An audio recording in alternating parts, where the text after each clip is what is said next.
இன்றைக்கி வேலைக்கு வந்துருக்குறது பார்த்திங்கன்னா கோயம்புத்தூர் கீரநத்தம் வந்துருக்குறோம். போர் வந்து 400 அடி 300 அடிக்கு மாட்டியிருக்கிறாங்க. 2 inch pipe, Aashirvaad pipe, motor ஓடல, மேலே எடுத்து பார்த்துருக்குறாங்க. வரல. நாம் இப்போ நம்மளை கூப்பிட்டனால வந்து வேலையை ஆரம்பிக்கிறோம். வீடியோ கண்டினியூவாக பார்த்துக்குவாங்க. பிடிச்சதுனா தான் எதுவுமே பண்ண முடியும். இப்போ டை பிடிக்கலின்னு ஒன்றும் பண்ண முடியாது. ஏன்னா கல்லும் கிடக்குதுண்ணே இதுக்குள்ளே.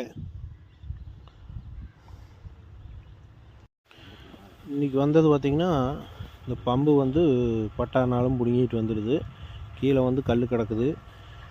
இது வந்து சின்ன வண்டியில் வந்து ஆகலை. இனி வந்து இதுக்கு வந்து பார்த்திங்கன்னா பெரிய வண்டி கொண்டு வந்து ப்ளஸ்ஸிங் வண்டி தான் மோட்ரு எடுக்கணும். இனி பெரிய வண்டிக்கு அவர் சொல்லியிருக்கிறோம். போர் நீட்டாக மூடி வச்சிட்டோம். இன்றைக்கி வந்து பார்த்திங்கன்னா வேலை ஆகலை, மோட்ரு வரல. என்ஆர்வி தான் வந்திருக்குது மேலே. இதுக்கு நீ அடுத்த ஆப்ஷன் வந்து பெரிய வண்டி தான்.